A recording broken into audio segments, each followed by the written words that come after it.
বাবা বাবা ডরলাম বাবা বাবা। কার কার বাড়িতে এরকম প্রথা আছে যে চৈত্র সংক্রান্তির আগের দিন এরকমভাবে মালা গাঁথতে হয়? Hello guys, good morning.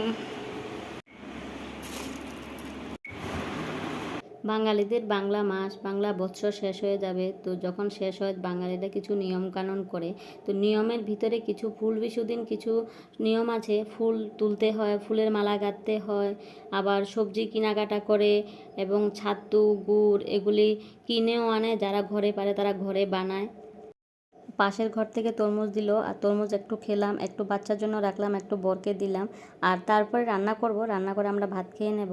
তো সিম্পলভাবে এখন রান্না করব। আমি নিজেও সিম্পল, আমার বড় সিম্পল, আমার ছেলেও সিম্পল, তো আমরা সবসময় সিম্পলই খাই।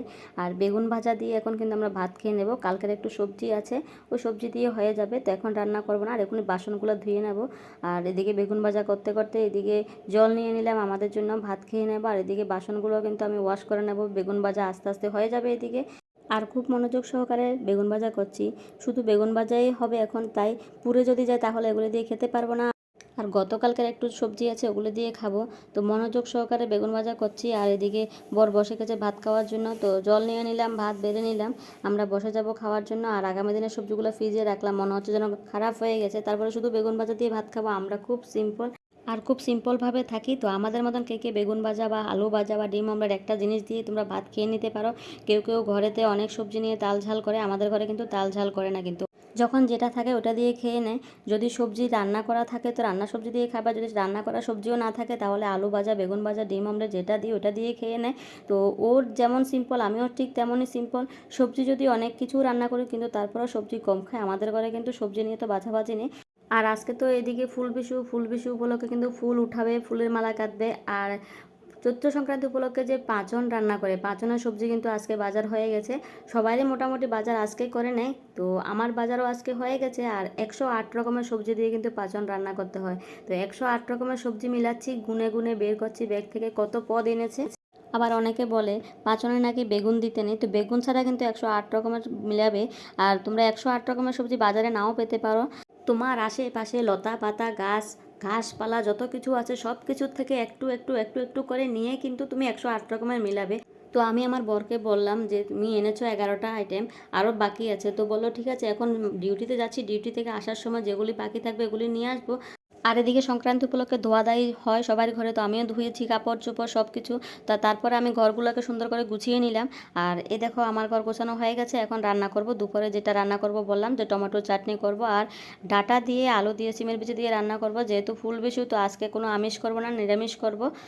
তো তোমাদের আমি আগেই বললাম আমি খুব সিম্পল আর সবসময় সিম্পল খাই। তো আমি টক রান্না করি আর মাছ রান্না করি আর মাংস রান্না করি আর নিরামিষ রান্না করি, কিন্তু কোনো আলাদা আমি বাড়তি কোনো মশলা ইউজ করি না। লবণ হলদিটা মাস্ট, আর বাকি সবগুলো দিলেও পারো না দিলেও পারো, আমরা কিন্তু এরকমভাবেই খাই। তো দেখতে থাকো, টমেটো চাটনিটা কিন্তু আমি ঠিক লবণ হলদি দিলাম আর চিনি দিলাম বা জল, টমেটো চাটনি আমার রেডি হয়ে গেছে।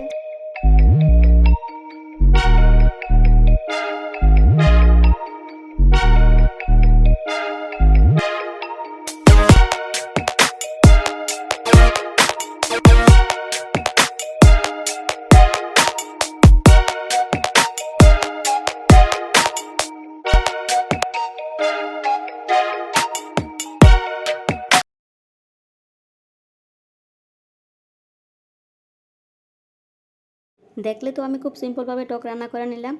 আর এদিকে সিমের বিচি আলু আর ডাটা দিয়ে কিন্তু সবজি রান্না করব। ডাটাটা কিন্তু এক বান্ধবী দিয়েছিল, আর ডাটাটা খুব চিকন চিকন ছিল, কিন্তু কাটতে খুব কষ্ট হয়েছে, কিন্তু মনে হচ্ছে খেতে খুব দারুণ লাগবে। কারণ যখন চিকন ডাটা কিন্তু রান্না করে কিন্তু প্রায় সময় কিন্তু খেতে খুব ভালো লাগে। তার এই ডাটাটাও কিন্তু খারাপ লাগবে না, ভালোই লাগবে মনে হচ্ছে দেখে, কারণ যেহেতু এটা নিজেরা ক্ষেতের থেকে দিয়েছে, তাজা তাজা সবজি যখন দেয় এটি খেতে কিন্তু খুব ভালো লাগে। তো আমি এগুলোকে বসিয়ে দিলাম, সবগুলো জলের ভিতরে একসঙ্গে বসিয়ে দিলাম, কারণ তেল কম দিয়ে রান্না করবো। আর তেল কম দিয়ে রান্না করলে পেটের রোগের জন্য কিন্তু খুব ভালো। আর যাদের পেটের রোগ আছে তারা কিন্তু এরকম তেল কম দিয়ে রান্না করবে। আর এদিকে আমার ছেলে স্কুল থেকে চলে আসলো, আর ও যখন চলে আসলো ওকে বললাম ফ্রেশ হয়ে নাও বাবা, তোমাকে খাওয়ান দিয়ে দিই। আর ও ফ্রেশ হয়ে এসেছে। এদিকে আনারগুলো স্কুলে নিয়ে গেছিলো টিফিনে, ও খায়নি, এগুলোকে নিয়ে আবার বসেছে। আর এদিকে আমি ওকে টক দিয়ে কিন্তু ভাত দিয়ে দিলাম, আর ওখানে গেম খেলতে খেলতে কিন্তু টক দিয়ে ভাত খেয়ে নিচ্ছে। আর এদিকে আমি তেল দিয়ে কিন্তু আবার এটাকে সম্বাদ দিয়ে দেবো, কিন্তু কম তেল দিয়ে সম্বাদ দিচ্ছি, বেশি কিন্তু তেল লাগবে না, যেহেতু আমি আগেগুলোকে বয়েল করে নিয়েছি।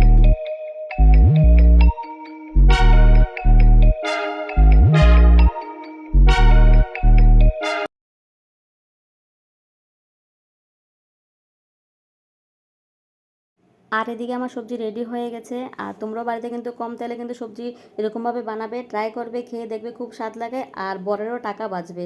আর এদিকে আমার বিকালবেলা খুব পা ব্যথা করছে, তো আমি ছেলেকে বলছি আমার পা ব্যথা করছে, আমার হাঁটতে ইচ্ছে করছে না, তোমার টিচার বাড়িতে আমি কী করে যাব। তখন ও একটা আমাদের পায়ে ব্যথা করলে যে একটা মেশিন ইউজ করি আমরা, ওটাকে নামিয়ে নিয়ে আসলো। কিন্তু আমি ইউজ করি না, আমার বর ইউজ করে, আমার ছেলেও মাঝে মধ্যে দেয়। আমার কাছে খুব ভয় লাগে, মনে হচ্ছে কারেন্ট শর্ট করছে, তো আমার পায়ে ব্যথা করছে বলে মেশিনটা লাগিয়েছে। তা আমি খুব ভয় পাচ্ছি, মনে হচ্ছে যেন কারেন্ট শর্ট করলে যেমন একটা হয় এমন লাগছে আমার কাছে। তো অনেকক্ষণ পায়ে লাগিয়ে রাখছে আর আমি খুব চিৎকার করছি, ওকে বললাম বাবা এটা সরাও, এটা সরাও। বলছে না মাম্মা তোমার পা ঠিক হয়ে যাবে, আমি এটাকে এখন দিয়েছি তো একটু পরে খুলে নেবো, তুমি একটু ধৈর্য ধরো, এটা দেখবে পায়ের ব্যথা ঠিক হয়ে যাবে। সত্যি এটা ইউজ করার পরে আমার পায়ের ব্যথা ঠিকই কমে গেছে। তো আমার বড়ও দেয়, আমার ছেলেও দেয়, কিন্তু আমার ভয় লাগে, আমি দিই না। তো এই মেশিনটার নাম এমএস ফুট মাসাজার। বেশি একটা দাম নয়, 500-800 টাকার ভিতরে পেয়ে যাবে। এটার দাম যদিও কত আমি ঠিক জানি না, কারণ এটা আমার প্রতিদেব অর্ডার করলো। তো প্রতিদেব অর্ডার করেছে, বক্সের উপরে কিন্তু লেখা নেই কত দাম এটা। তো এটা ফ্লিপকার্ট থেকে অর্ডার করেছে, তোমরা গুগলে সার্চ করলেও পেয়ে যাবে। তারপর আমরা যখন টিচার বাড়িতে যাওয়ার জন্য রেডি হচ্ছি, তখন ওর ক্লাসমেট ফোন করে বললো যে আজকে টিচার পড়াবে না। তখন তো ও বলছে ঠিক আছে মামা তোমার পায়ে ব্যথা, আজ যেতে হবে না, আজ তো পড়াবে না, ছুটি হয়ে গেল টিচার বাড়ি।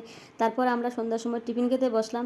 আর দেখো আমরা মা ছেলে মিলে যে ম্যাগি বানালাম শশা দিয়ে, আজ তো পেঁয়াজ ছাড়া রান্না করলাম, তো শস্য সম্বাস দিয়ে কিন্তু ম্যাগি রান্না করলাম। তো তোমাদের মাঝে আরেকদিন নিয়ে আসবো শস্য সম্বাস দিয়ে কীভাবে ম্যাগি রান্না করতে হয়।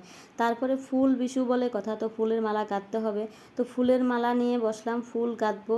আর কার কার বাড়িতে এরকম প্রথা আছে তোমরা অবশ্যই কমেন্টে জানাবে। ফুলের মালা দরজা দিতে হয়, ঠাকুরের আসনে দিতে হয়, যাদের গরু আছে ছাগল আছে ওদের গলাতে পরাতে হয়, যাদের বাইসাইকেল বাইক গাড়ি আছে তাদের ওই বাইসাইকেল বাইক গাড়ি সব কিছুতে কিন্তু পরাতে হয়। তো এরকম ফুলের মালা বানিয়ে কে কে গরু ছাগল হাঁস মুরগি ঘর সাইকেল বাইক গাড়ি ঘোড়াতে কে কে লাগায় তোমরা অবশ্যই কমেন্টে জানাবে। এটা কিন্তু আমাদের নিয়ম আছে, বাঙালিদের বেশিরভাগই এরকম নিয়ম থাকে। তো সব বাঙালির আছে কিনা জানি না, তবে আমাদের আছে। তো আমরা যে এরকম করেছি, তোমরা কে কে এরকম করো বাড়িতে তোমরা অবশ্যই কমেন্টে জানাবে। তারপর আমার বরমশাই চলে আসলো আর ভাত খেতে বসলাম। আর এদিকে মশা কামড় দিচ্ছে, তো সবার জন্য আমি ভাত নিয়ে বসলাম আর এদিকে মশাও মারছি। কারণ আমার তো ধর্ম সবাইকে ভালো রাখা সুস্থ রাখা খুশি রাখা, তো মশাও মারতে হবে, রান্নাও করতে হবে, সবাইকে দিতে হবে, নিজেও খেতে হবে। সবাইকে সুস্থ রাখার দায়িত্ব আমার, আবার নিজেও সুস্থ থাকতে হবে, নিজেকেও সুস্থ রাখার দায়িত্ব নিজের। আর সবাইকে দিয়ে কিন্তু আমি বাউলে ভাত নিয়ে বসলাম। আর বাউলে কেন ভাত নিলাম, কারণ আজ ফুল বিশু, তো শ্বশুরবাড়িতে কিন্তু আজ মাছ মাংস খাচ্ছে, কিন্তু আমি নিরামিষ রান্না করেছি। তারপরও যে চৈত্র সংক্রান্তি উপলক্ষে কিন্তু ওই দিন সবাই নিরামিষ খায়। তো যার কারণে আমি আর বাসন বেশি ভরাতে চাই না, কারণ সব ধোয়া দেয় হয়ে গেছে, তো বাটি করে খেয়ে নেব। আর বেশি বাসন ভরতে হবে না, তাই আমি বাটি করে নিয়ে নিলাম। बात तो सही है। তারপর যেটা হলো বললাম না যে সবার দিক নিজেকে চিন্তা করতে হয়, নিজেরটাও নিজেকে চিন্তা করতে হবে, সবাইকে ভালো রাখার দায়িত্ব আমার, নিজেকেও ভালো রাখার দায়িত্ব আমার। তাই ঘুমাতে গিয়ে যখন মশারিটা ছিঁড়া দেখলাম, আর প্রত্যেক দিন একটা দুইটা করে মশা ঢুকে, তো আজ প্ল্যান করলাম যে মশারিটাকে সিলি করে ঘুমাবো। কিন্তু মশারিটা নতুন মশারি, 400-500 টাকা দিয়ে কিনে আনা মশারি, আমি যদি 6 মাসও ঠিক করে ইউজ না করতে পারি তো কেমন লাগে। তাই আমি সুই সুতা নিয়ে বসে গেলাম আর সিলি করে ঘুমাবো, যাতে একটা মশাও আজ ঢুকতে না পারে, একটা মশাও কামড় না দিতে পারে। তো আমার ভিডিও তোমাদের কাছে কেমন লাগলো, যদি ভালো লাগে একটা লাইক অবশ্যই করে দেবে। আজকের মতো ভিডিওটা এখানে শেষ করলাম, সবাই ভালো থাকবে সুস্থ থাকবে, বাই বাই।